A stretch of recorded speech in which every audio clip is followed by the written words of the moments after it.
all our issues, everything. Anyway, we're going online on YouTube. You can start, Bela. You start with the Yeah, I'll turn off my video. So, धन्यवाद प्रभु. Jai Gurudev. Jai Gurudev.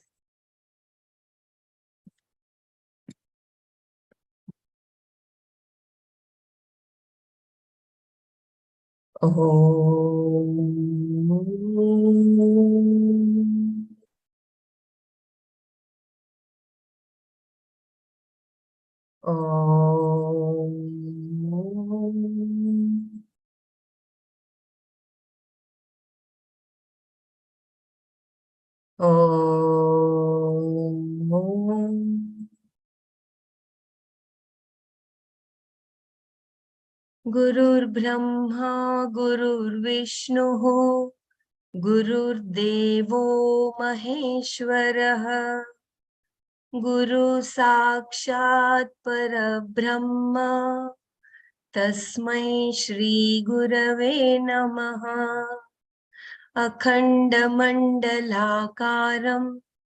व्याप्तं येन चराचरं तत्पदं दर्शितं येन तस्मै श्री गुरवे नमः ॐ सहना भवतु सहनौ भुनक्तु सह वीर्यं करवावहै तेजस्विनावधीतमस्तु मा विद्विषावहै ॐ शान्ति शान्ति शान्तिः नारायणं नमस्कृत्य नरं चैव नरोत्तमं देवीं सरस्वतीं व्यासं ततो जयमुदीरयेत्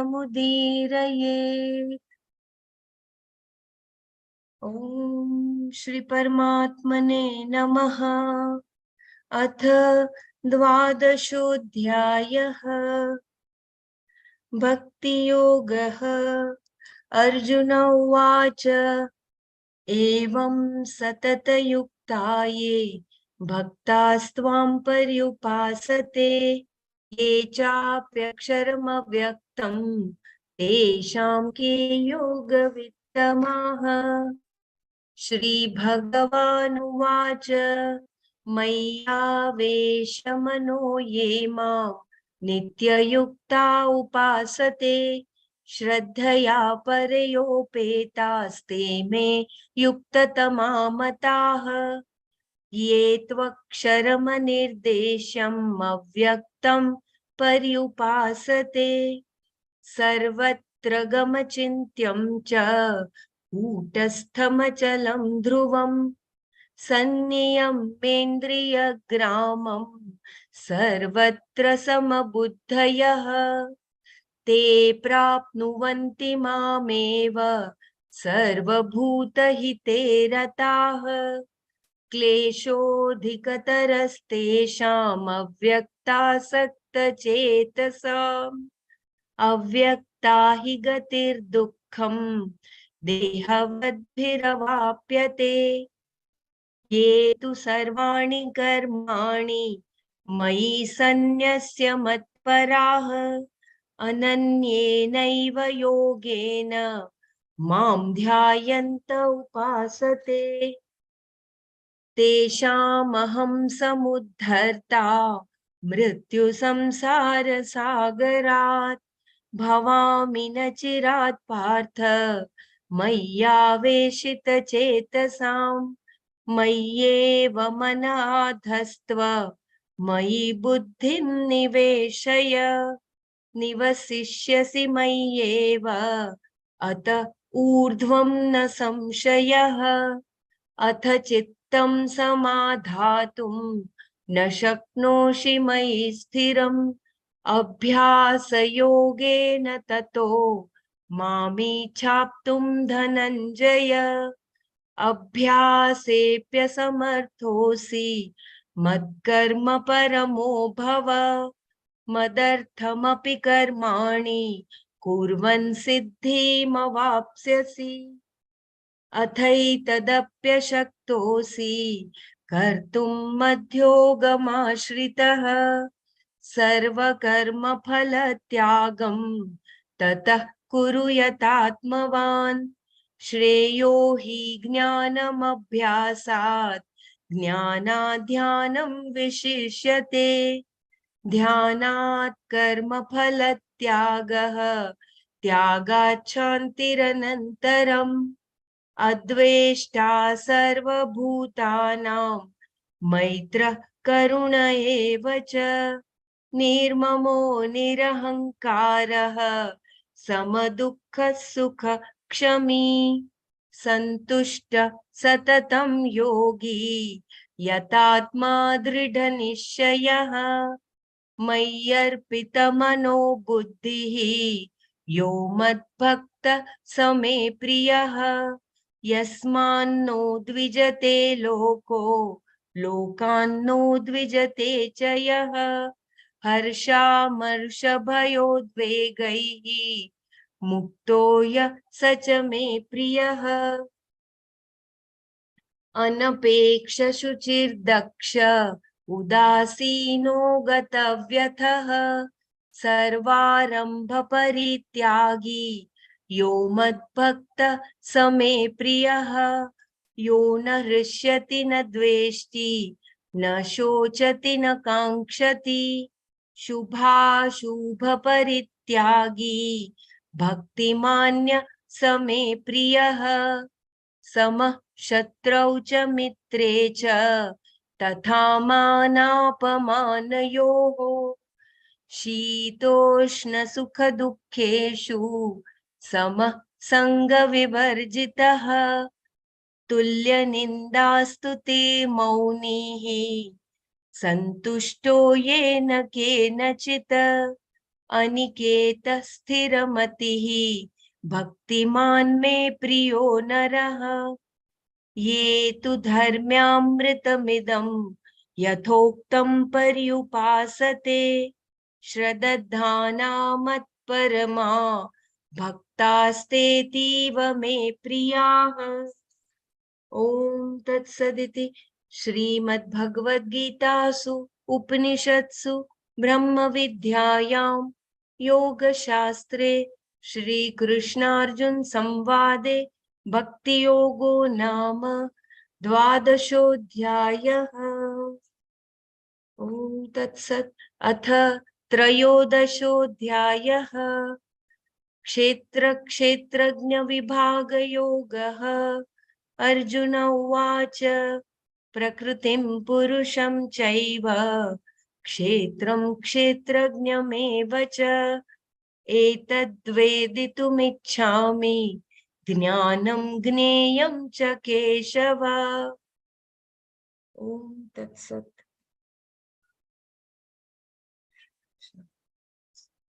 Just give me 2 minutes. I'll share the screen.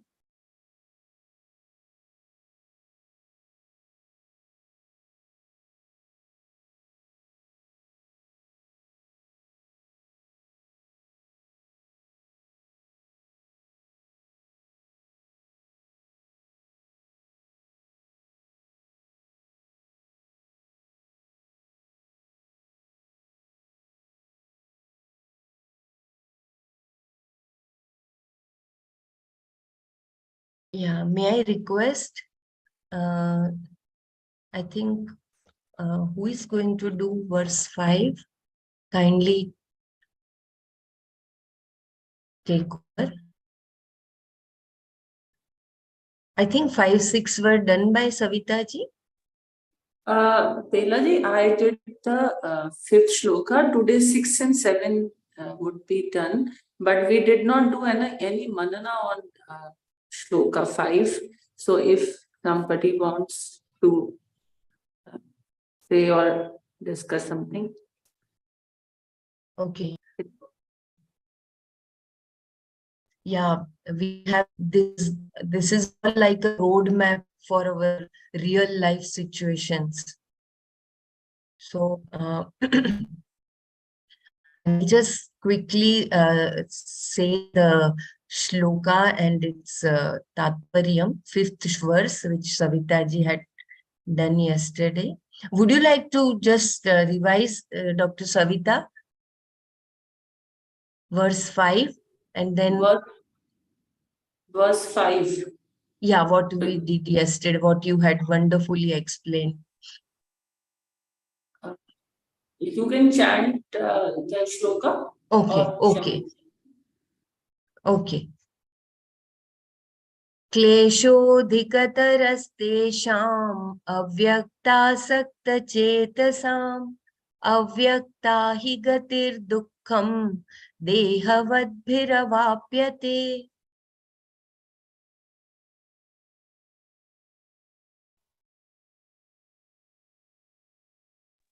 The affliction, yeah, you can start with the Tatparya. Yeah, you read the Tatparya. That makes quite clear the shloka. Yeah, okay. The affliction is greater still for those whose minds are committed to what cannot be objectified.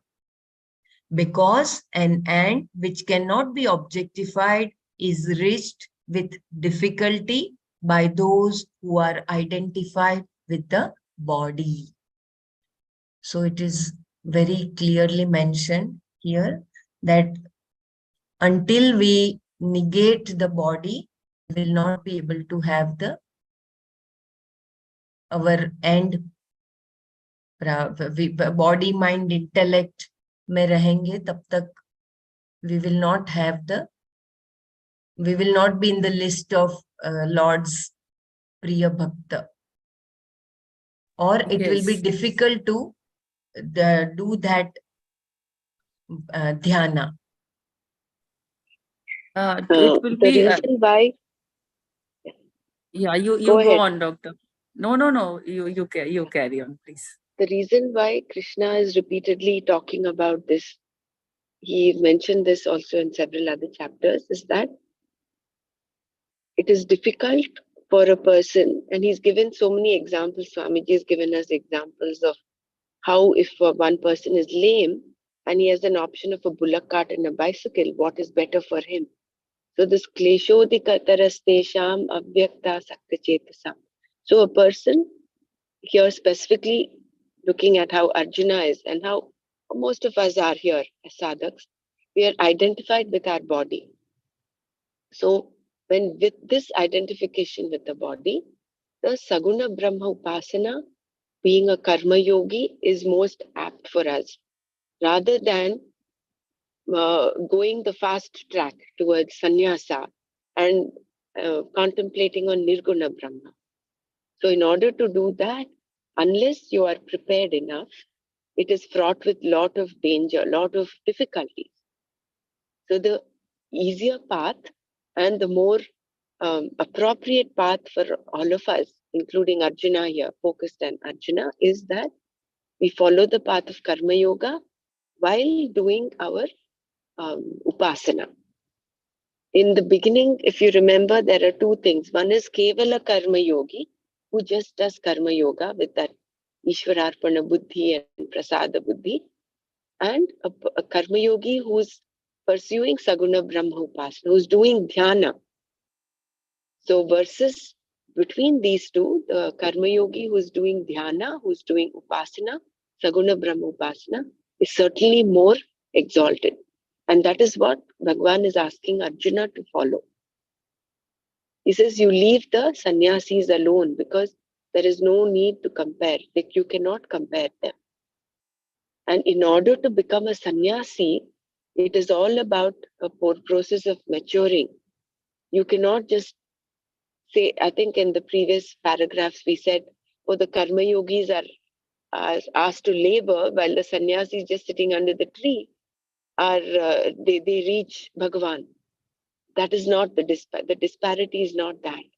In order to become a sannyasi, you require the eligibility. You cannot just decide overnight, say, oh, I'm going to leave everything and become a sannyasi. When you have a whole lot of raga dveshas to deal with, lot of body identification to deal with. So it is all a process of maturing And for us, these are our roadmaps. The qualities of a sannyasi, virtues of a sannyasi are like our guiding lights.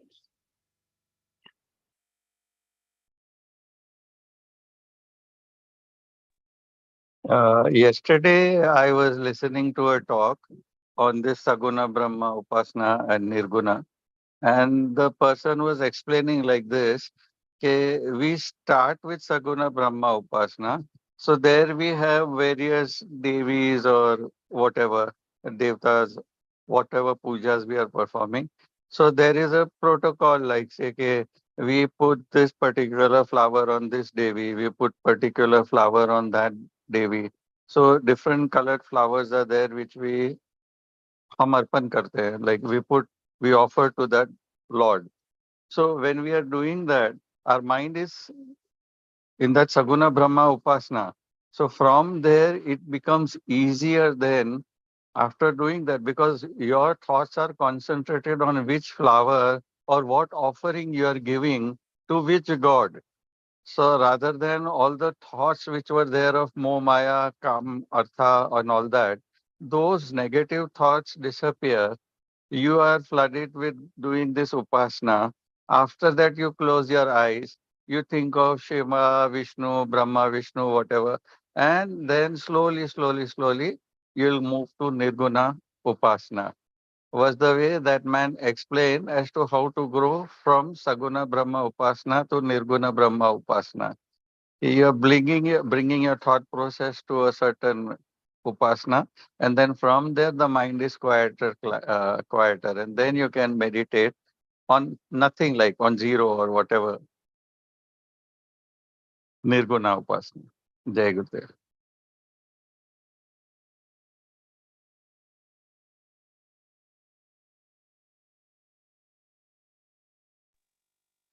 And for this, thank you, Persiji, for sharing. But this, I think we also read in the second or the third verse here, is about the Brahma Bhyasa, right? So, and for that, although Akshara Brahma, Nirguna Upasana, you cannot objectify Brahman because he is the cause for everything. In him, everything exists, including Maya, space, all the Panchamahabhutas, everything that exists, including thoughts. But then, using the mind only, we can reach him. The goal is reached only through the mind. So, for this, we require the Shastra and that vritti, the thought of Tattvamasi or Aham Brahmasmi. So when we do this Brahmabhyasa, wherein whatever we see, that is Brahmarpanam, Brahmahavihi, Brahmagnav, Brahmanahutam, we see Brahman everything in wherever we do, whatever we do. And even that is one aspect. The second is you do the Shravana, Manana, and then you in the seat of Nididhyasana, after you have cleared all the doubts through Manana, with that clarity you sit and do the Nididhyasana on Akshara Brahma. Then with this Vritti Jnana, slowly even the Vritti dissolves. And what remains is only Akshara Brahma. We were having a, reading this along with Nana yesterday. I wanted to share a little bit of insight. The thing was, what is a thought? A thought is nothing but it has four aspects to it.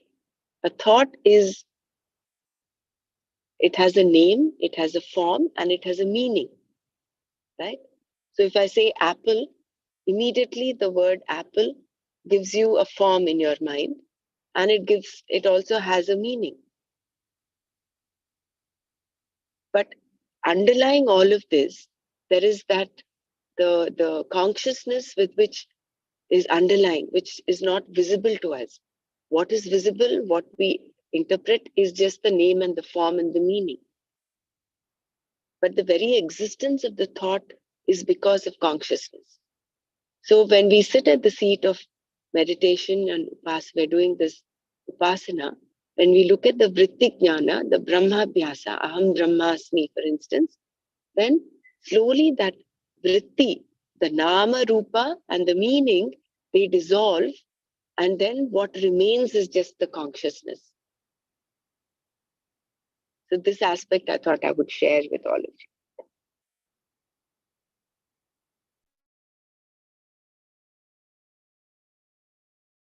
Yeah, it is so wonderful. Which is shared. why Shabda Pramana is what is important. That is why we go to the Shastra.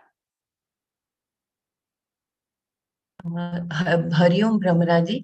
So here Swamiji is saying like, is it that we are, most of the time we remain in, they have my body, my mind, my intellect. So until we remain in that Deha Bhimana, we cannot identify with that Nirguna. We have to continue our sadhana with Saguna, so that we can objectify whatever Lord we are worshipping, and then slowly from there we can Yes. go to the Nirguna, right? Yes. Yeah. Okay. Dhanyavad. What he said also was that all those, in each chakra we have the negatives and the positives. In the advanced course, we take the chakra theory up, and all the negatives you drop. Then directly that you may not realize Atma, you may not be aware of Atma, but you are in that position when you drop all those negatives. So it's all energy only. So from Saguna, you will be able to drop the negatives and then move to Nirguna, is what the Swami said.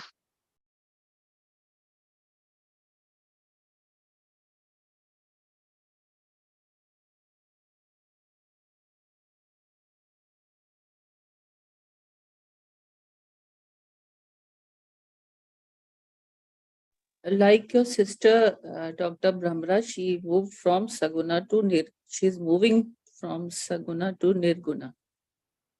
Right?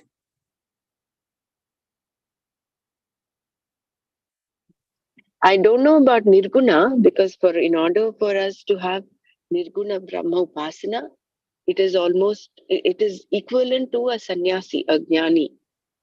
So she's still a karma yogi, but her But in process of her dependence, right. her dependence on the rituals is slowly starting off.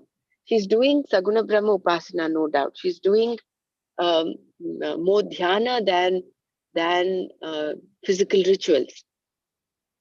So that So yes, that is what progression is is there. Nirguna. No, that is Manana, Shravana, Manana, Nididhyasnam, reading Shastra and doing meditations. All these meditation you cannot do until unless that you have that sthirta of your mind and your being. You cannot sit for meditation. Yeah. See, as I see it, think there are so. three Yeah. levels over here. One is just four levels actually. One is a dharmic person who is ethical but is a nastika. He does not believe in Ishvara. So he will live his life, no doubt. But then there is no evolution, so to say, for him unless he becomes a karma yogi, right?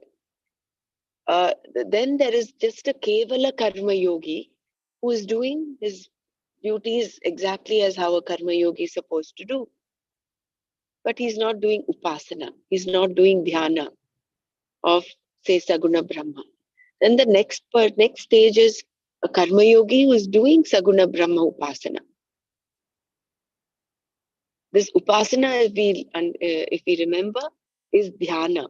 Is as Shankara very nicely defined it, is a manasa vyapara.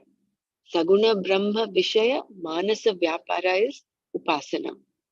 So he is much better. That's what Krishna says. He tells Arjuna, the karma yogi is doing Saguna Brahma Upasana is better off than just a Kevala karma yogi. And beyond that is the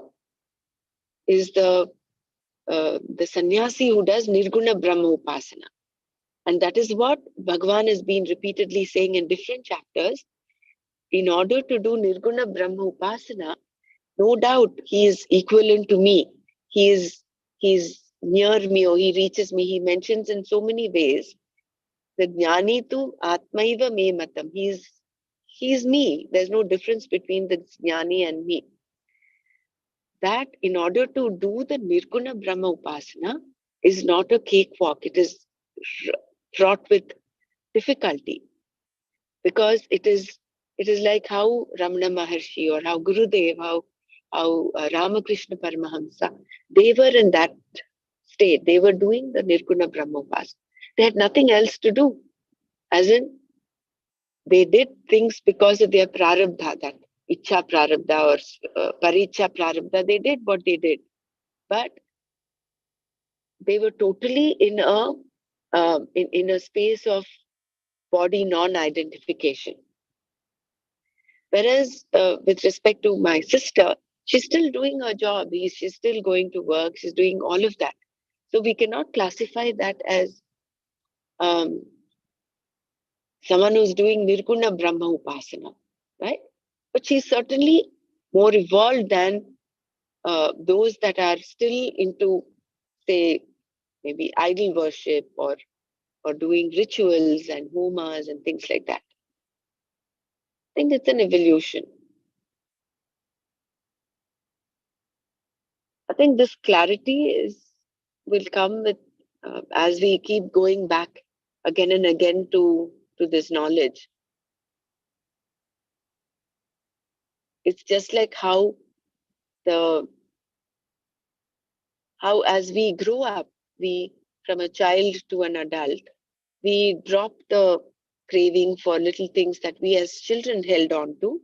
I think as we grow up on this path, gradually all this will just fall off. We don't need to make a special attempt, but just staying with knowledge, this understanding, I think it will happen.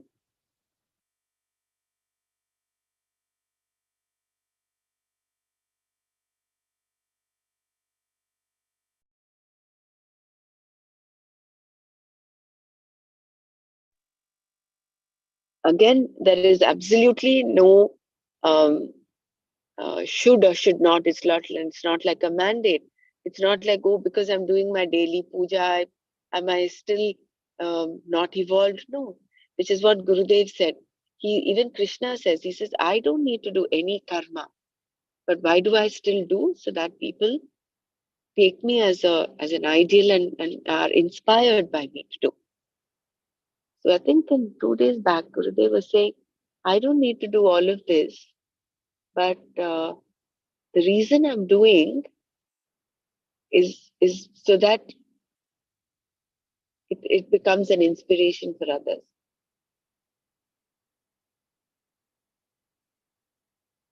I think it is with respect to sadhana or something he said.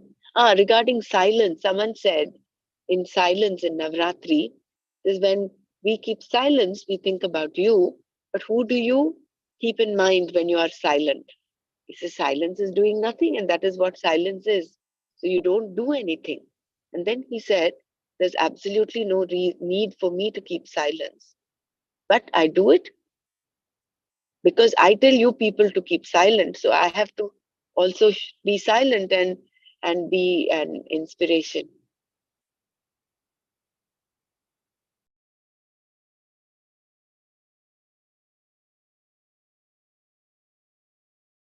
I think silence is such a great virtue. I think in the following shlokas, Swamiji has beautifully explained what Bhagwan had said. It's such a beautiful virtue.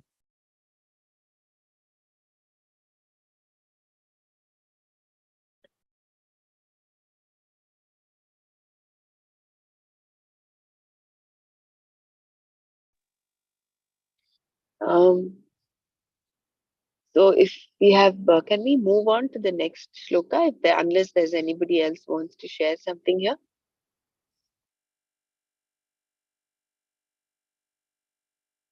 And Dr. Savita, if you are able to take on the next few shlokas, that's 7, I think 6, 7, right? Or 5, 6 is done, and 7, 8 has to be done. Yeah, 5, 6, I think 6, 6 he was doing. 6, 7 are to be done today, no? We Yeah, did yeah, 6 6, 7. yesterday. Actually, I read 6, but the 7th wasn't completed wholly.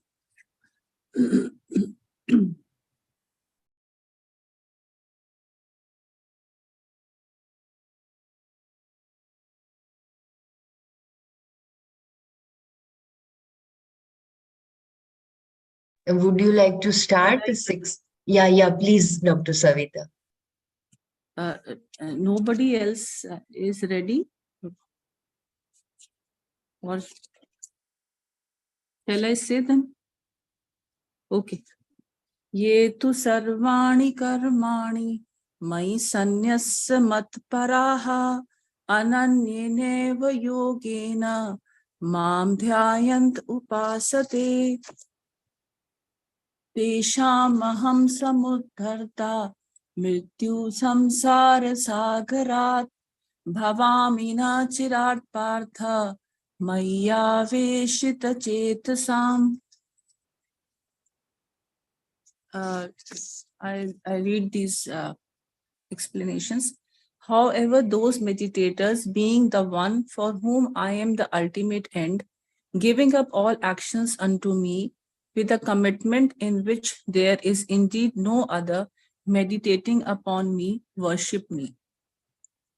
For those whose mind are absorbed in me, Arjuna, before long I become the liberator from the ocean of samsara fraught with death. So, shloka number 6. Ye tu sarvani karmani. Sarvani karmani are the karmas, all the actions. So Bhagwan is saying that all actions, all the action you give them to me, like to me in way that the type of karmas was described. What type of karmas? This is, we are talking about the Karma Yogi.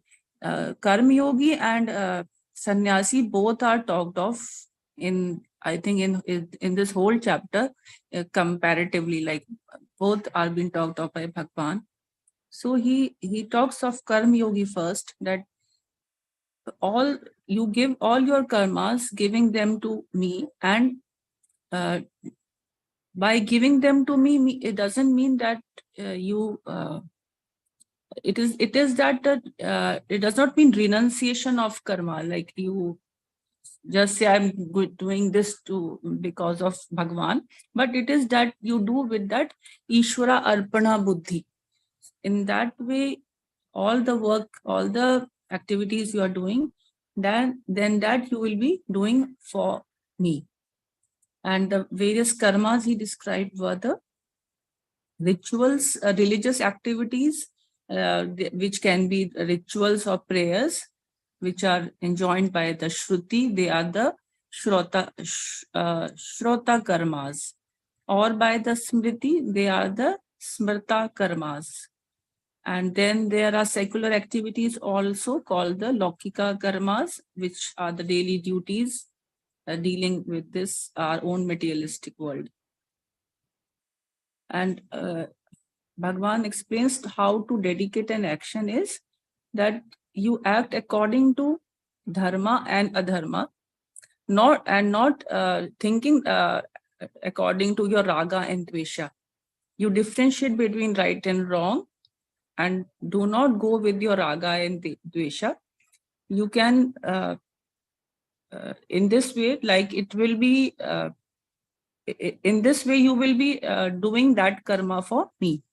And one thing more, he explained that when we choose to act or not to act in keeping with the commonly accepted norms, we all people on earth, they know what is right and wrong, even a child knows. So these norms are not created by human beings. They are already there. It is a part of creation. So what is right and wrong, a person knows. So what is dharma and adharma, a person knows. So confirming our action according to our dharma, then you will be not separate from Ishvara. And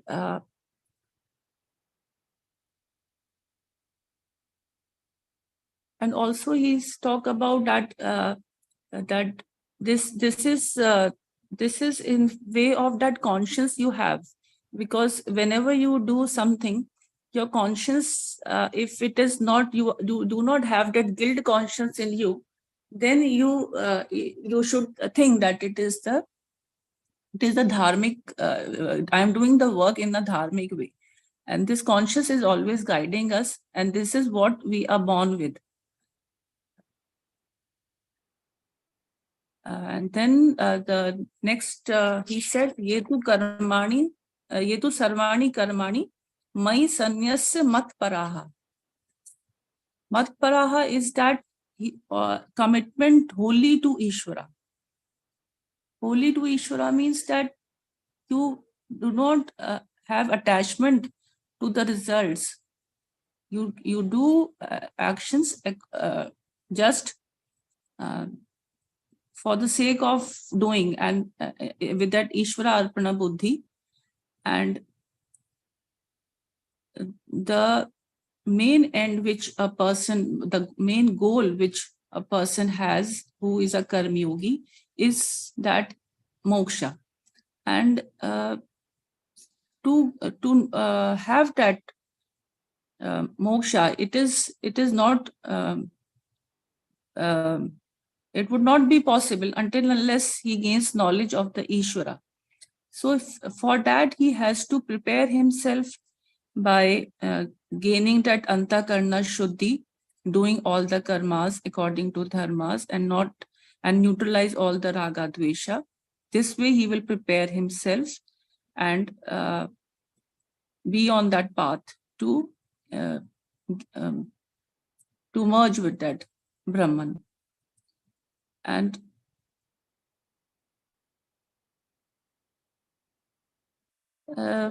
one thing more Swamiji mentioned was that the yogis perform action giving up the attachment to the result for the purification of mind. And it should be it is clear how important it is to have determined what one is seeking, that purusharth nishchaya. What Percy ji was saying yesterday, that we do not have to have a goal when I was reading this. So I just remembered what Percy ji was saying, that we should not have a goal. We should just live on and be in that sattvic, dharmic, and Ishvara Arpana Buddhi. But in this verse, while I was reading, it was mentioned that it should be clear to one what you are seeking, and that is called the Purusharth Nishchaya. And until unless you have that goal, you would not focus your attention on your pursuit. So that preparedness to happen, you have to have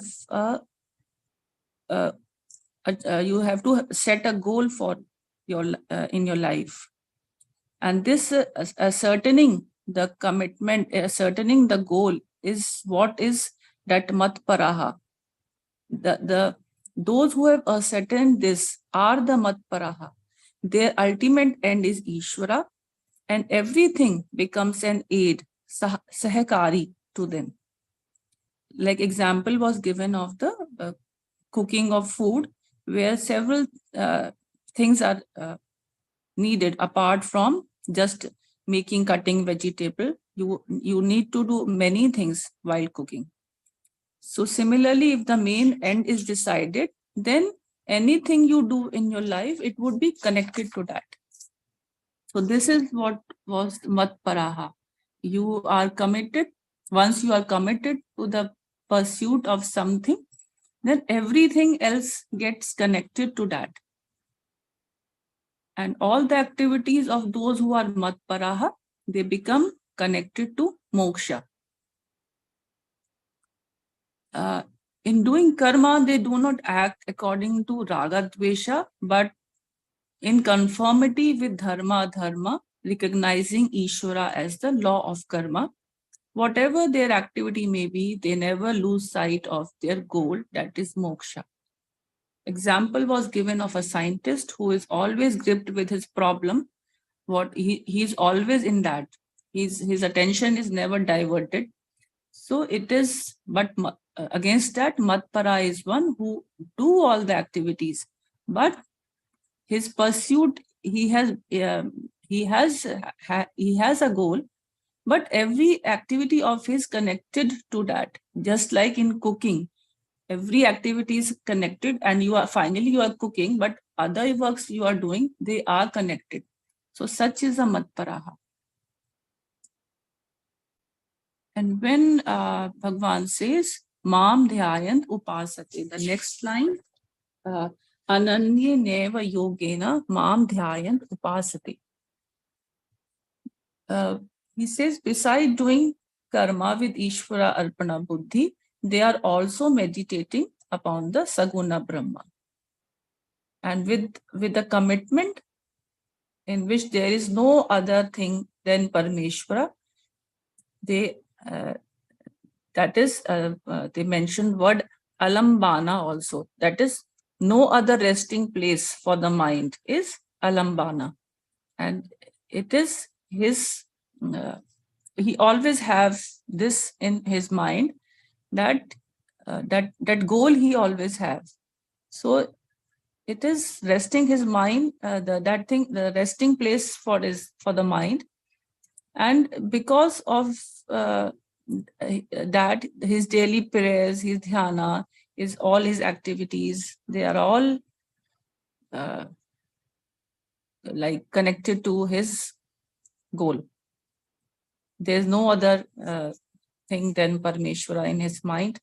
And though his vrittis, they will keep changing, his thoughts would be changing, but Bhagwan would always be there in him, in his consciousness, and he'll be doing that upasana. And such who meditate upon, who meditate in this form, dedicating all the karmas to Bhagwan, they are committed to me, he says, alone as the end. And the Lord is their deliverer. Like Bhagwan says, from this samsara, which is fraught with fear, mrityu samsara sagara, I am the deliverer, or I am the savior of those people who follow this path in this way. And he is the one who would be able to pull them out of this ocean by his grace. Firstly, grace, all the karma yogi, doing every activity in a prayerful way, and leading a prayerful life with doing karma so that the antakarna shuddhi happens, they already achieve a drishta phala, which they will what do you say? They will receive. But apart from that, they also gain the punya, that is, they get the adrishta phala, which is given by Bhagwan. And what is that adrishta phala is? They will be provided with every opportunity to be exposed to that upadesha, that teaching, so that they can get nearer to Bhagwan, or they evolve on this path rather. So this way, the grace given, the adrasht phala, is that grace which provides them the platform by Bhagwan, so that they are on this path of knowledge, because the knowledge leads to that moksha. So this is how the Lord will deliver the person from that sansara, by putting him on that path of knowledge, so that he evolves further and be nearer to him.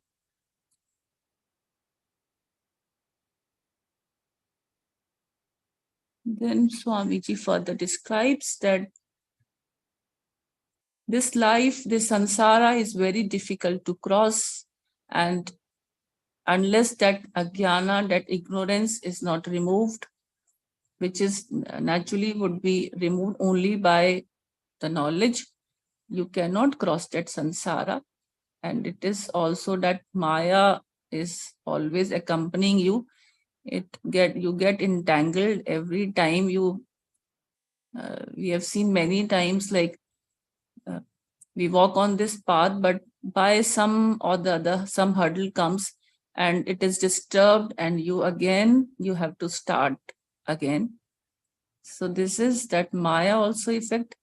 Then the elimination of this ignorance can be accomplished by your own attempt.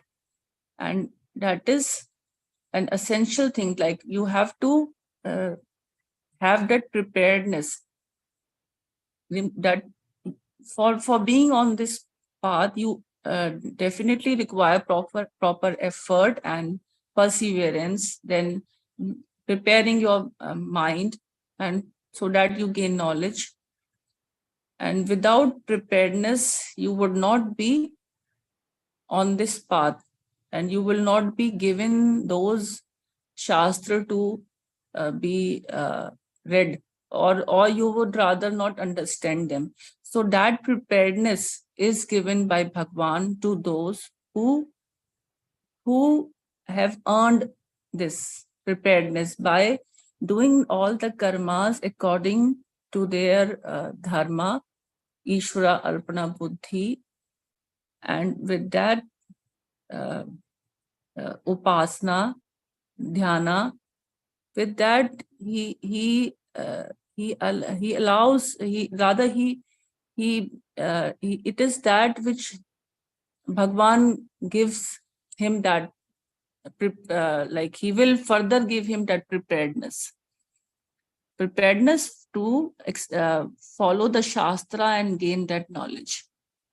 And as a result of the upasana, Ishvara will provide him with capacity to apply his mind, and for his karma he will gain antakarna shuddhi, and both are required, and each enhances the other. Like your the knowledge and the karma, they both go side by side, so each one of them is enhancing the other.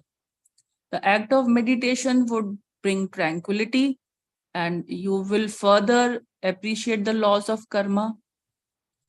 Then appreciation brings about further composure and changes in attitude, which manifest as mature behavior and disposition. So for this knowledge to work, one requires both the composure and the maturity.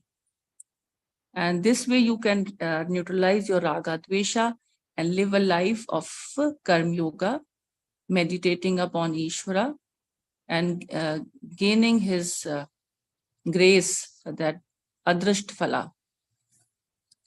And sometimes it is for a karma yogi, it is very difficult that doing what is to be done, sometimes it is very unpleasant. Yeah, there's a conflict always between, because raga dvesha being your likings, and you have to do according to dharma. So there is a conflict always for a karma yogi. But he will get free from that conflict. But normally person is always caught up in that conflict before, after, and during the action.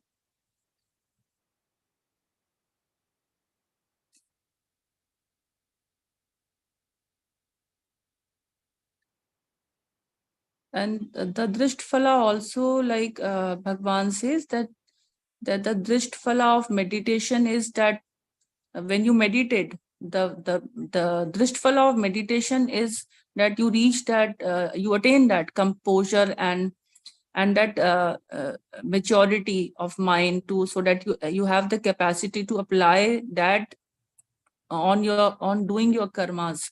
So it is the drisht phala of meditation too. And because he is in the prayer full mode, so he acquires the adrasht phalas, which is called the Ishvara's grace. And the last is Nachirat Tesham तेषामहं समुद्धर्ता मृत्यु संसार सागरात भवामि न चिरात Partha मय्या वेशित चेतसाम. Nachira, Bhagavan talks of Nachira, that is, it will not take long. Nachirat means it will not take a long time. If you are in knowledge and you are maturing, you have a mature mind, it will not take much long for you to reach me. And then Bhagavan talks about, is there any other way of becoming free? Let me close it.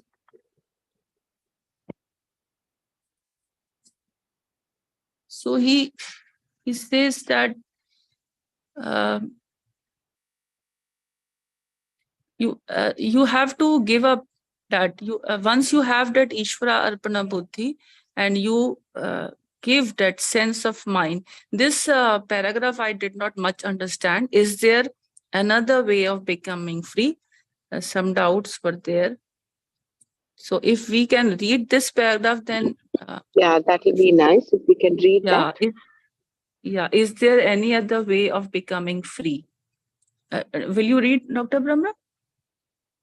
I think you read so that it becomes more clearer. You will explain. There was some doubts here. Bela, are you able to read for some time?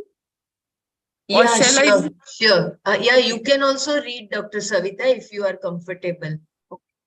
Okay, I'm comfortable. Yeah, Okay, I'll yeah, read. please go ahead. Throughout the Gita, it has been said that freedom is by knowledge, jnanat moksha. Here it seems that by karma yoga and upasana, there is moksha. That would mean there are two different paths: knowledge, jnanat moksha, and karmanaha moksha.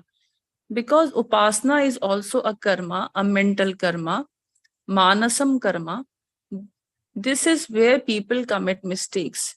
Whether it is mental, oral, or physical, action is action, and any karma implies an agent karta.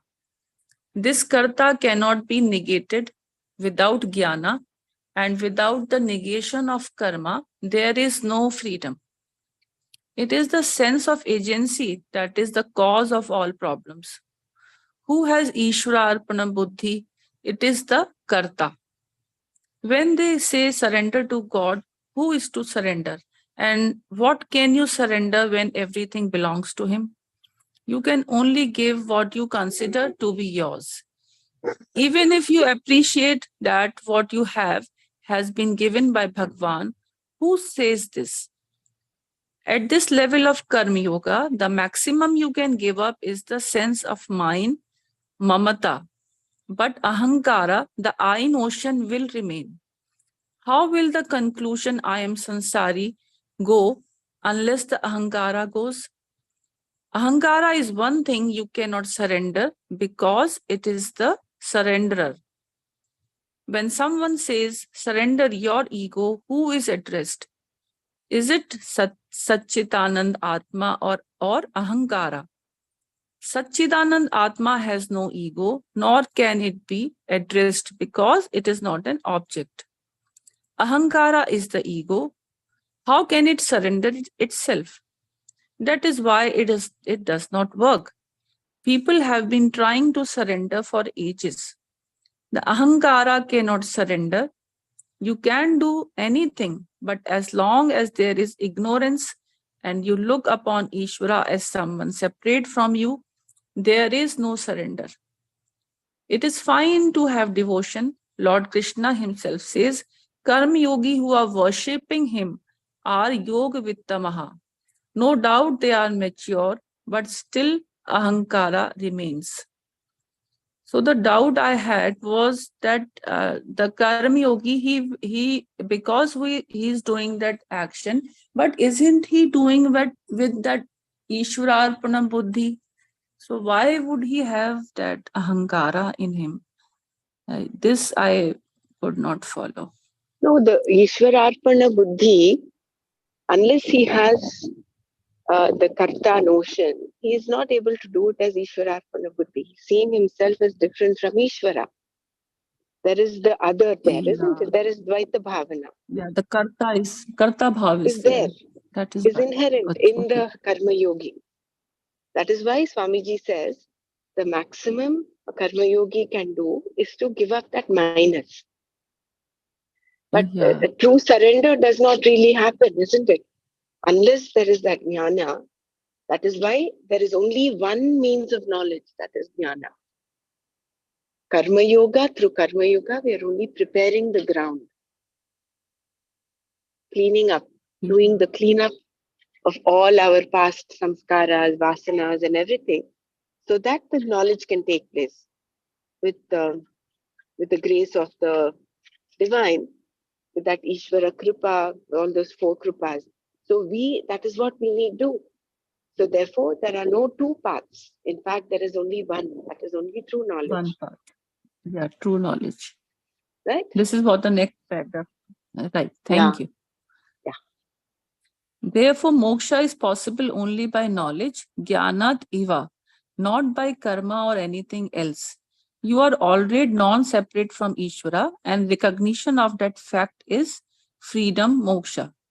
If that is not moksha, there is no moksha, because if you are not limitless right now, there is no possibility of becoming limitless. There is a Tamil proverb that says that if your thumb develops a vitilo, it will not swell to the size of a pumpkin. It can swell to the size of a lemon, perhaps. Similarly, let the ahankara amass any amount of grace or experience, any kind of beatitude. It is going to be only the ahankara's beatitude, not ananda, limitlessness. If I am bound by nature, isolated from everything, I am bound forever. However, isolation really not possible if you think about it. Anything that is physical belongs to the physical world, and anything subtle to the subtle world. How can you extract one physical body from the physical world while remaining in the physical world and say that it is separate from the physical world? It is something like a branch of a tree saying it is independent of the tree. No physical objects can claim independence from the physical world. What is physical belongs to the physical world. Isolation is not possible at any level. Understand that there is only one thing, and you are that one thing. It is already accomplished. To be free, you have only to shed that ignorance and know jnanad eva moksha. Savitaji, you missed a line. I think all you have to do is understand that All there you is have, okay, only one okay, thing okay. and you are that one One, thing. you, This is okay. the, I think, I takeaway think I line. read that. Yeah. Yeah.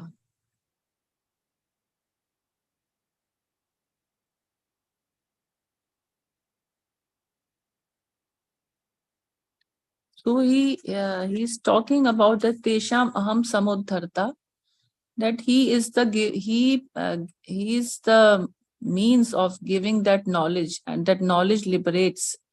Ishvara grace is nothing but providing opportunities for the teaching. This is the grace. That is the biggest thing you can receive as a reward uh, for living a life of karma yogi with the antakarna shuddhi and the antakarna nischalya, doing that upasana and that actions with Ishvara Arpan Buddhi. That is the reward you will receive from Lord would be that He will provide you the opportunities for teaching. Once you have all the proper attitude, you require only an opportunity to be told that you are Brahman. And when you are no longer in the hands of Raga Dvesha, you have Antakarna Shuddhi, the result of Karma Yoga. And as a result of Upasana, you have the capacity to apply yourself. Then all you require is teaching. The teaching will be given by Bhagwan through Shruti. I'm just reading it because it is a very important, like profound paragraph. Once you are ready, you will have your teacher. That automatically comes next. It has to work that way. Then, when these qualifications are there, what is taught becomes real.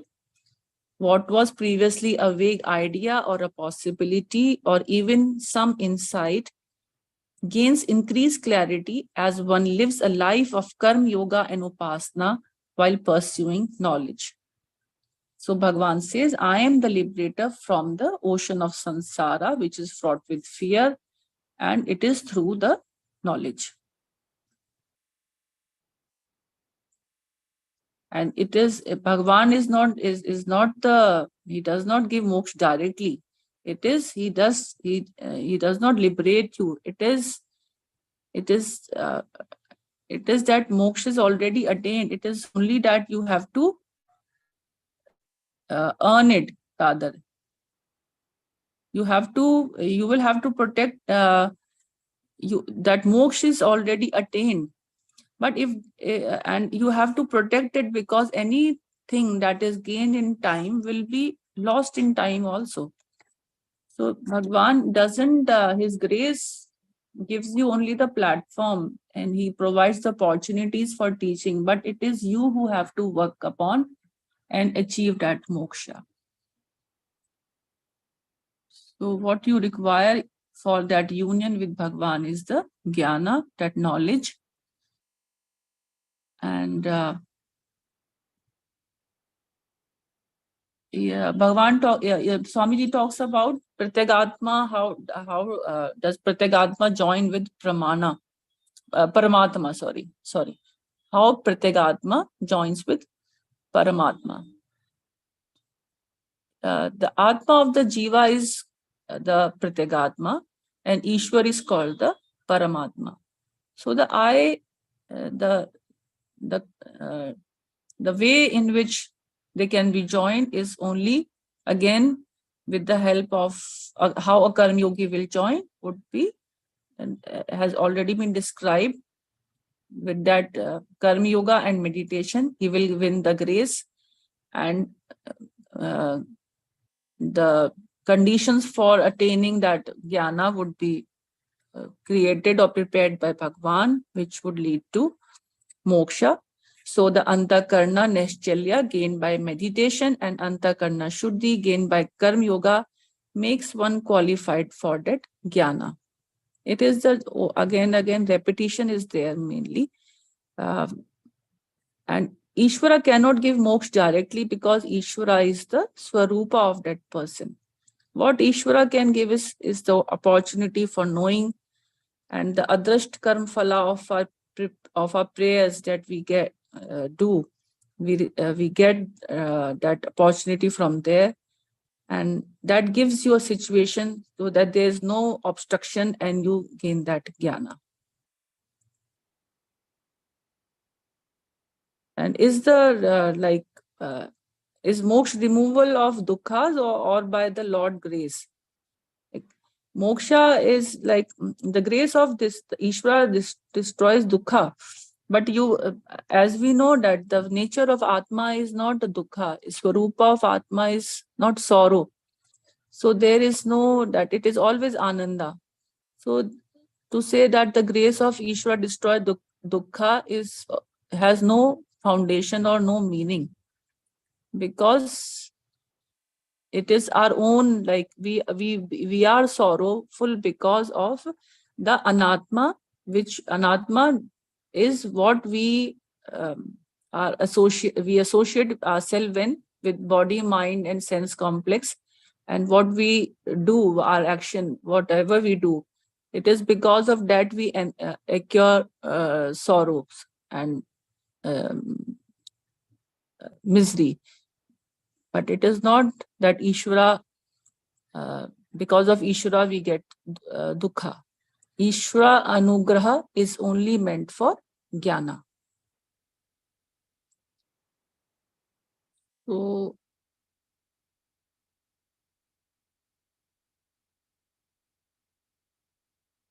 I'll just read how Lord gives some kind of beatitude. It is Swarupa being whatever it is, it always remains without requiring anybody's grace, including Ishvara. We have our own Swarupa. The idea that Ishvara grace is necessary to abide in oneself is the pure imagination due to not understanding what Shastra says. Because even before knowledge, you are Brahmananda. And that is why Shruti does not say you will become Brahman. It says you are Brahman. So it is only that removal of that ignorance by jnana that is to be gained.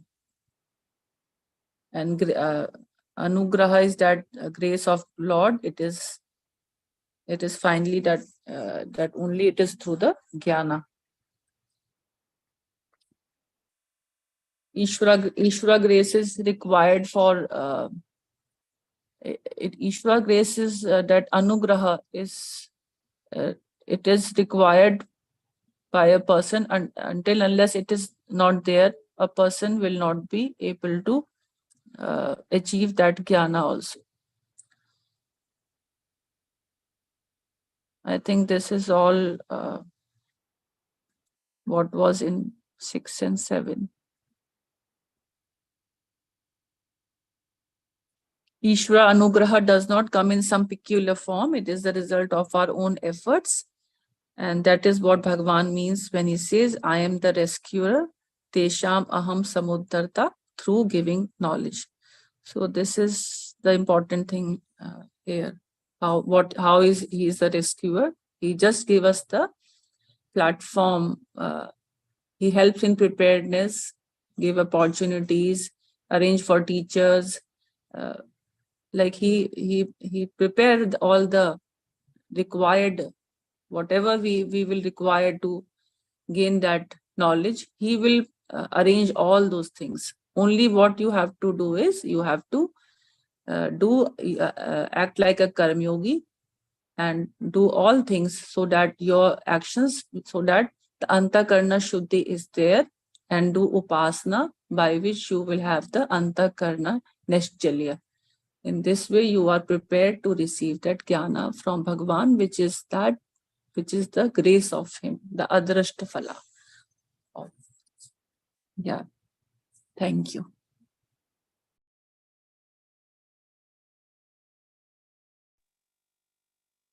Thank you for being so dedicated and sharing all that you have learned and read. Wonderful. Can we just go through that thing where he talks of aviveka and misery and how it is not Ishvara's grace, it is only aviveka? It is the is moksha removal of dukkhas by the Lord grace, and does the Lord give some kind of beatitude? We can read from here. Yeah. Or you can read from is moksha union with the Lord by his grace, page number 354. Yeah, here. Yeah. You want me to read this whole thing? Or you can read the main topic. No? Yeah. Tesham aho samudharta, misconceptions about this. Does the Lord give moksha directly? You can read from this, then it will cover whole thing. Page number 353. 53. The last paragraph. Yeah, this. Tesham aham samudharta. Misconceptions about this. Does the Lord give moksha directly? Moksha given is nitya. One commentator rightly makes a point here that Ishvara cannot give liberation. Moksha cannot be handed out because it is not an object. Moreover, it is always established. Some argue that God can give anything because he is almighty. But even almighty God cannot give you a head over your shoulder. My voice breaking? Just let me know. If he is sympathetic, he will take the time to make you realize that you have a head over your shoulders. But he cannot give what is already there. Similarly, Moksha is already attained. If it is something that can be given, it is anitya. It was not with you before and now you have it. If that is so, you will have to protect it, because anything that is gained in time will be lost in time. If you are interested in a temporary moksha, well, you have that every day when you go to sleep. Is moksha union with the Lord by His grace? Further, moksha is not a union of the jiva with Ishvara as a result of Ishvara's grace. Anything that gets united tends to fall apart. That is the law. This concept of union, sayujya, is baseless. There can be no unity between jiva and Ishvara because it is already accomplished. If it is unaccomplished, no power in creation can keep them together. When they are already one, you cannot say there is union with Ishvara due to his grace. Ishvara anugrahat sayujya. What you require for that union is jnana. Does Pratyagatma join with Paramatma? If it is maintained that the Atma of the Jiva is Pratyagatma and of Ishvara Paramatma, that is not so either. The I of the Jiva is Paramatma. The notion of being bound is centered on this one I.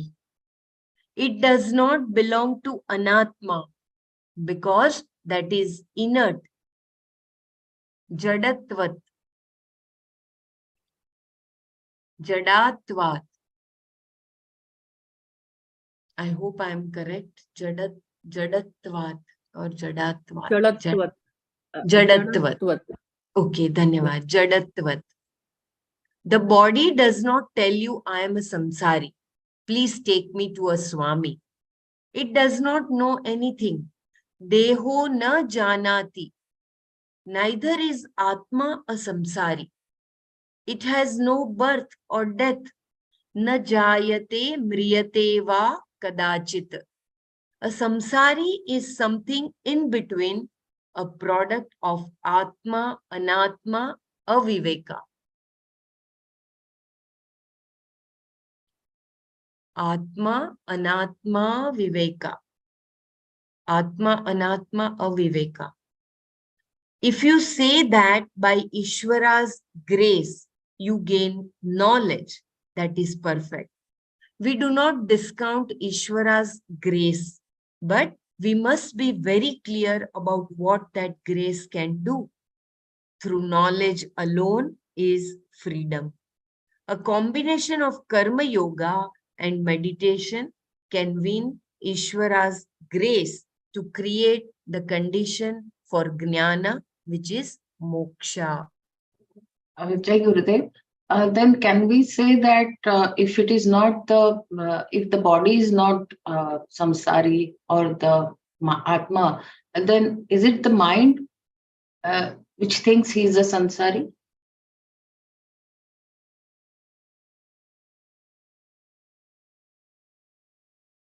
Neither is atma a samsari. It has no birth or death. Nor the body. Nor the body. So, yes. Which is connecting the body and your atma is mind. Then does it's the mind which thinks he is samsari, right? Viveka is which faculty where is the Viveka and Aviveka present? So we cannot say only mind. Buddhi I think also. so. Yeah. I think our Icha Shakti, Gnana Shakti and Kriya Shakti, they are all connected.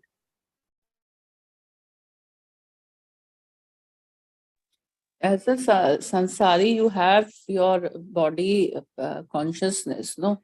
So you are not relieved from that. So there is you are always fixed in between the Atma and Anatma, aviveka. That is why they have mentioned, Swamiji, that a sansari is something in between, a product of Atma, Anatma, aviveka. So you are always, because of like you still lack that knowledge, you still have that lackness in you. That is why we differentiating, we think sometimes we get caught up in a body mind complex. Sometimes we shift to Atma, so that we don't think is as just one. Like what is the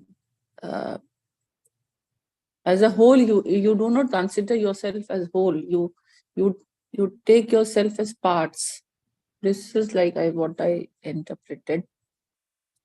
And when there is no separation, when it is already sayujya, when the whole creation is just one existence, then there is no meaning of separating by giving them names and forms. When the whole existence is one.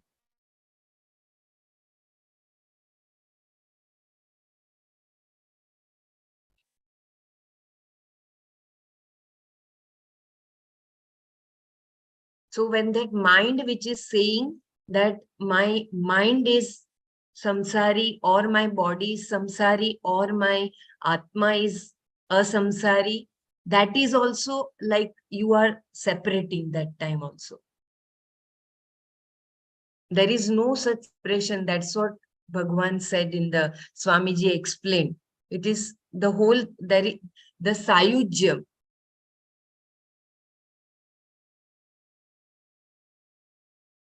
I think Brahmaraji can explain better, Brahmaraji.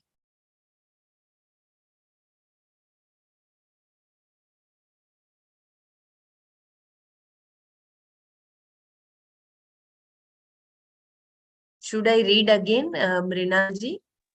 Should I read again? No, that is clear. Thank you so much. Yeah. Because it is the answer to the question, does Pratyagatma join with Paramatma? That is the question.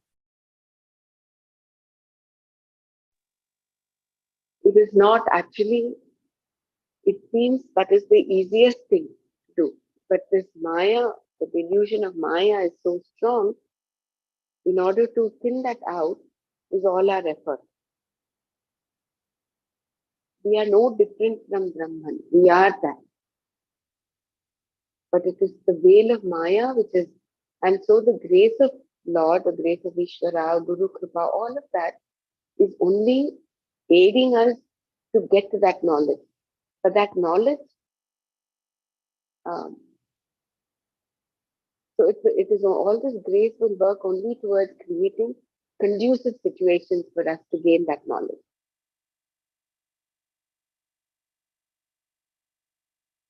Can you read how the grace comes in the previous paragraph, I think, how you get a grace? This one is moksha, union with the Lord by His grace. Okay. Yeah. Is moksha union with the Lord by His grace? Further, moksha is not a union of the jiva with Ishvara as a result of Ishvara's grace. Anything that gets united tends to fall apart. That is the law. This concept of union, sayujya, is baseless. There can be no unity between Jiva and Ishvara because it is already accomplished. If it is unaccomplished, no power in creation can keep them together. When they are already one, you cannot say there is union with Ishvara due to his grace. Ishvara anugrahat sayujya. What you require for the union is jnana.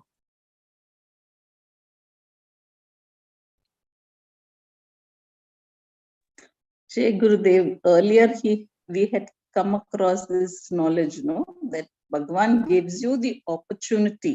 That Yes, is the Sumaji. grace. We cannot hear you. Can you hear me now? Yes, yes, yes. I said before we came across this knowledge, no, that Bhagavan does not give you anything. He only gives you the opportunity to recognize. And that opportunity is Bhagavan's grace. And when do we recognize? When it is a happening. Gurudev has said, no, it is a happening. And we don't know when it will happen. It can happen gradually or it can happen suddenly. And the other thing about samsari, that is a vritti. And where does the vritti come? It comes in the mind. So the body is jadam. It has no samsara. The atma is neither born nor destroyed. So that also has no samsara. It is the mind which carries the impressions which makes us go through this samsara. This is my understanding. So it is the mind that is caught up in this samsara, and it is through the mind only you can relieve yourself from the samsara. And that is as why you rightly, yeah. Sorry. And that's why we need to do this antakarna shuddhi. And it can be done through karma yoga with the Ishwararpana buddhi. This is how I am relating. So I'm not sure if I'm right. Thank you. I think you're right. That in this way, no, you will. It is only that you have to acknowledge that aham brahmasmi. There is no union between the atma, between the paramatma and pratyagatma. There is no union. It is only that acknowledgement that you have to gain by the help of knowledge. Aham brahmasmi. That what he is, I am. The same swarupa. I think this is what Swamiji's meaning, what I understood here. Yeah, as Because rightly Sumaji was explaining, it says in the last two lines, a combination of karma yoga and meditation can win Ishvara's grace to create the condition for jnana, which is moksha. So the opportunities are given by Ishvara's grace when we walk the path of karma yoga and meditation.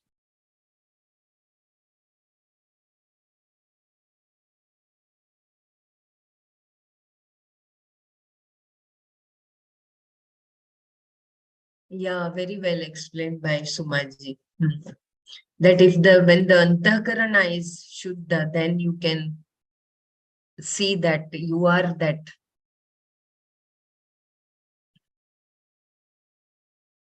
So should I read further?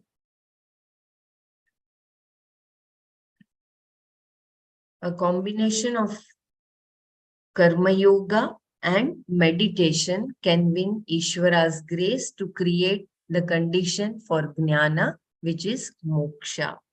The antahkaran naishalya gained by meditation and the antahkarana shuddhi gained by karma yoga make one qualified for jnana. A vague jnana becomes very clear.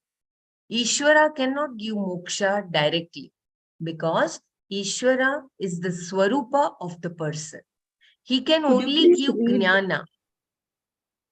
Could you please read that sentence again? That how do we get jnana? You mean, okay. You mean the same paragraph, right? Yes. Yes. Yeah. The antahkarana naishalya gained by meditation and the antahkarana shuddhi gained by karma yoga make one qualified for jnana. A vague jnana becomes very clear. Ishvara cannot give moksha directly. Here, I just would like to bring that Prem Bhaiya had given that example of that basket, no? Which was, we are taking every day and through doing the same job again and again. What is happening? Those holes were getting clear. In the same way, our antakarana can become Shuddha by Karma Yoga. A vague jnana becomes very clear. Ishvara cannot give moksha directly because Ishvara is the swarupa of the person. He can only give jnana and he need not assume a special form to do that. Any teacher who knows this is as good as Ishvara. What Ishvara can give is an opportunity for knowing. It is the adrishta karma phala of your prayers that gives you a situation free from obstructions, and thereby you gain the jnana. By living a life of karma yoga, which is an expression of bhakti, one gathers a lot of punya, which brings the anugraha, grace of Ishvara. So clear, no? Now,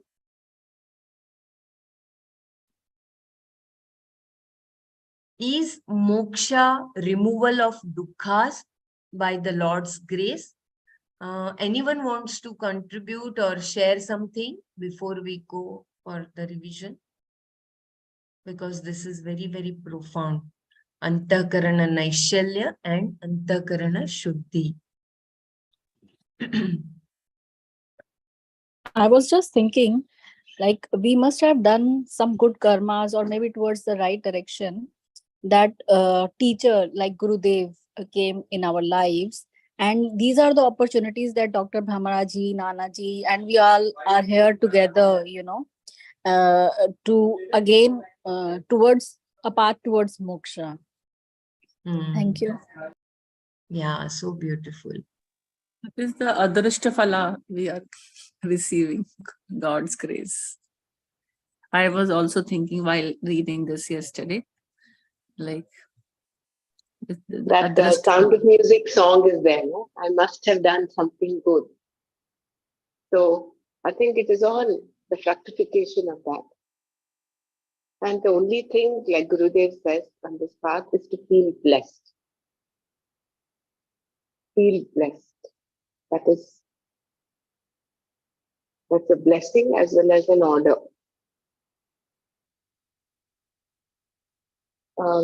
So just to remind, before we close today's session, is tomorrow we have a choice of meeting up again at 7:30, but it'll be to extended session.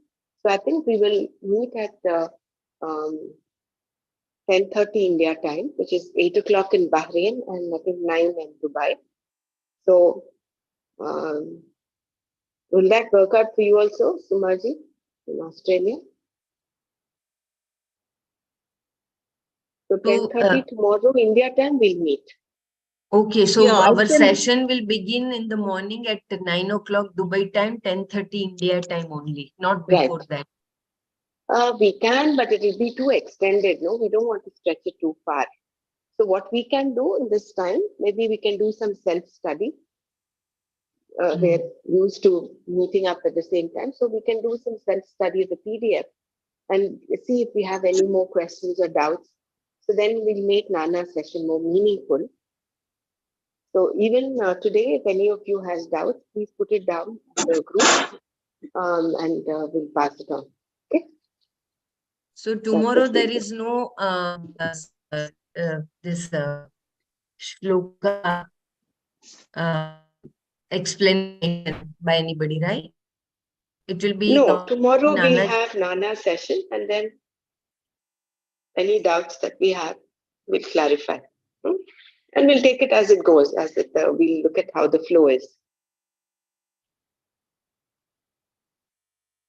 Can we read this paragraph? Is moksha removal of dukkhas before we close? What Dr. Brahmra was saying. Yeah, sure.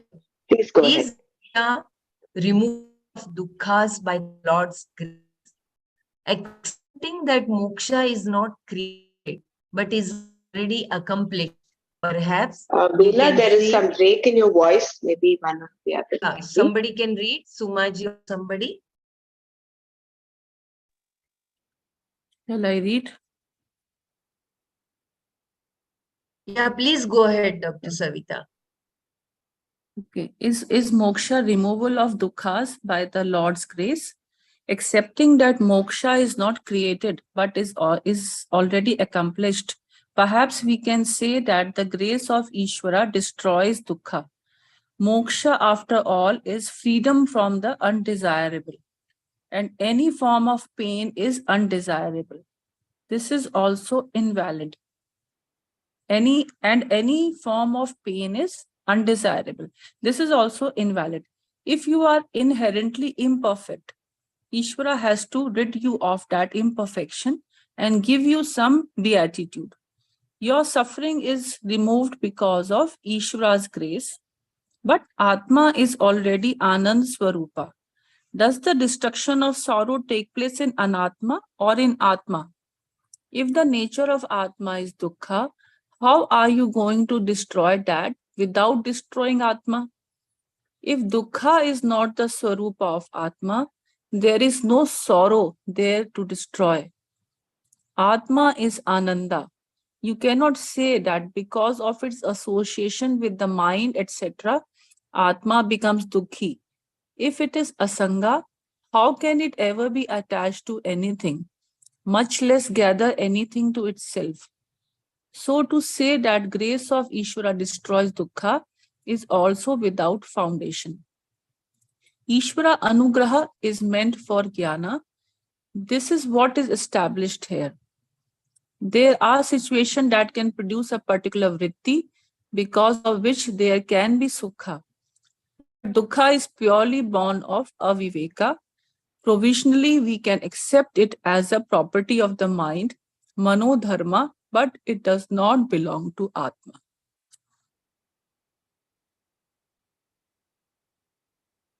Shall I read further or stop? Does the Lord give some kind of beatitude? This is a small paragraph. It's beatitude. I'm just wondering if someone can check the meaning of beatitude. What the Beatitude is meaning of that beatitude is. it is that that you know that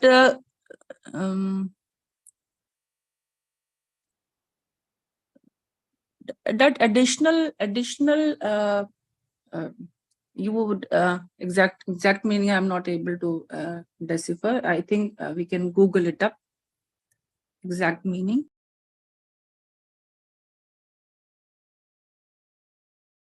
It says the supreme blessedness.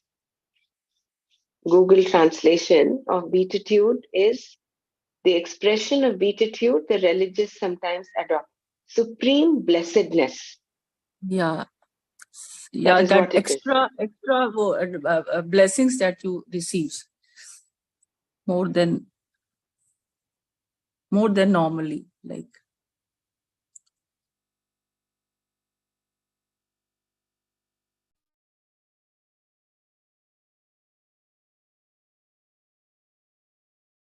It is in a form of grace only, no? Beatitude. Yeah, it's a form of grace only. You want to read, you can read this, complete this paragraph, and then we'll stop. Okay. And does the Lord give some kind of beatitude? Beatitude, is it right? Beatitude. Another concept is that Jiva knows only a I small think it is amount. beatitude. Beatitude. Okay. Beatitude. Right. Beatitude. But it is I know that's a crazy English language that we have, but it doesn't matter how you say it. No problem. What I was pronouncing was beatitude. Okay. Another concept is that Jiva knows only a small amount of intermittent sukha, but due to the grace of Ishvara, he gathers infinite bliss, Brahmananda. Brahmananda is not handed out by Ishvara. It is gained already because the Swarupa of Atma is Brahman. Moreover, if it is something that you are given, you will also lose it. Accepting that Brahmananda is myself, perhaps because of the grace of Ishvara, which I gather through my prayers, I am able to stay with myself. This is also nonsense. When does anything ever get away from its Swarupa? What anugraha is necessary for ice to be cold or fire to be hot? Or what kind of effort is required to make the fire hot? Swarupa being what it is, it always remains without requiring anybody's grace, including Ishvara's. The idea that Ishvara grace is necessary to abide in oneself is pure imagination due to not understanding what Shastra says. Even before knowledge, you are Brahmananda. That is why Shruti does not say you will become Brahman, it says you are Brahman. I think so beautiful, no? Such a revealing explanation. Very, very beautiful. So we will close here.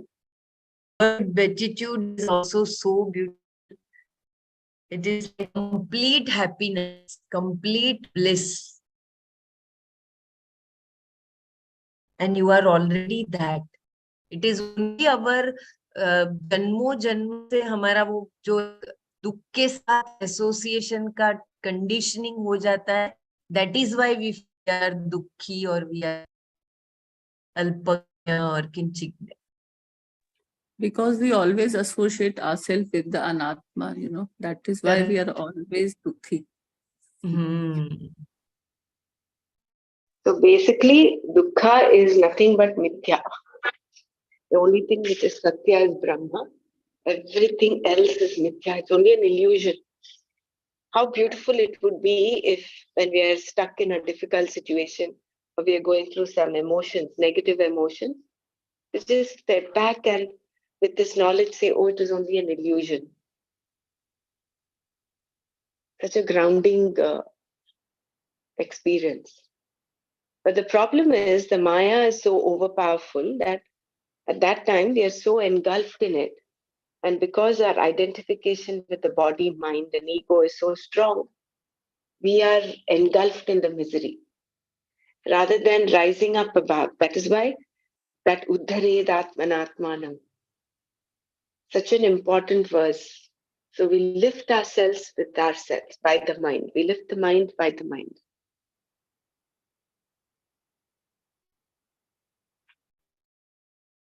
The next verse is related to this only, how your mind is fluctuating and how you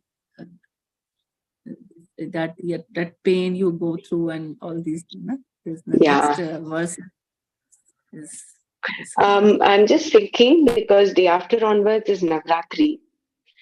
After tomorrow's session with Nana, in fact, tomorrow itself is Navratri, right? Yes. Tomorrow begins. Navratri starts tomorrow. Yes. Tomorrow. So, what do you all think? Because people might be attending Homas, people might be doing some advanced courses. Should we give a break for 9 days and tomorrow then is Dr. Brahmra, tomorrow is Navratri starting, so that Kalash Sthapana tries to be done. So can we postpone on Monday because the time of Kalash Sthapana is from I think 11:30 or so. So okay. Like anyone, what the group says, I'll follow that. But I was just thinking over that the Sthapana is from 11:30 to 12, 12:15, I think. We can then meet at 10 o'clock instead of 10:30. If that works out, we'll have a 1 hour session. We're not going to have a 1.5 hour session. How about Monday? How about Monday? Because tomorrow Navratra, so everyone will be busy. We can read further, like we can read more shlokas. It is today and tomorrow, and everyone can bring out some questions. That today was one question was that should we have a goal or should we should not we have a goal? What like Persiji was saying. So though in this verse it was there that you should have a goal, but I still want to discuss it with Nanaji. Yeah, I would And think that because astrology yeah, my suggestion is that we go ahead with tomorrow. Those of us who are able to make it is fine. Others maybe can access. So between 10 and 10:30 India time, if you can, if 10 seems to work out better, we can have it 10 o'clock. If not 10:30, we'll have a 1 hour session. Because day after onwards, when the pujas and everything start, then it's going to be, I think, even more difficult, no? Okay, we'll do that. So we'll do it tomorrow only. Or do you want to have it later in the evening tomorrow? Then we'll have satsang. So that will be also the like only for concern us. is, we would not have minded having it at 5 o'clock. But the only thing is, I don't want to push Nana too further because 5 will become too early for him. So I didn't want to have it at the same time. So we said we'll have it at a little saner time for him. Because in India, he's used to at 7:30 in the morning. And in the US, it was 7:30, 7 in the evening. So taking care of his timings, this is what I had thought. Yeah, So I should think we you make it? you see according to Nanaji's because it is better that you take things according to him. Rest all we 10 will o'clock adjust. we'll meet And then. We'll make it via media, yeah, 10 to 11. So it has enough time for your Kalastapana and all that. I know people Yeah, here fine. in the Gulf might have a little, have to stretch themselves a little bit. But 10 o'clock, Dr. Renu, that is India time, 7:30 no, our time. Brahmaraji? 10 o'clock Huh? India time. India time, yeah. Which is Okay. 8:30 for you. Dubai. Yeah. Yeah. Okay. And the other 9 days we have a holiday, or do we continue in the morning? Yeah, that's what I'm thinking. What do we do? Because I don't know the timings of the pujas. We'll take it. I will. We'll talk about it tomorrow before we close tomorrow. Okay. And then put it Yeah. in the Homa group. will be Please. after 9 o'clock only, India time. After 9. Yeah. So in that case, we can continue then. Let's not give it a break. In Yeah. fact, Correct. we'll continue. Thank you. Okay. Yeah. And I would think we'll continue with chapter 12. We'll do one more round of chapter 12 before we go to 13. Because it's every chapter is profound, but maybe we'll go through. We have another 14 verses, 14 or 13 verses to do. We'll do that and we'll go forward. Okay? Jai Gurudev. Om Loka Samasta Sukhino Bhavantu. Om Shanti Shanti Shanti. Om Tat Sat Shri Krishnarpanamastu. Jai Gurudev.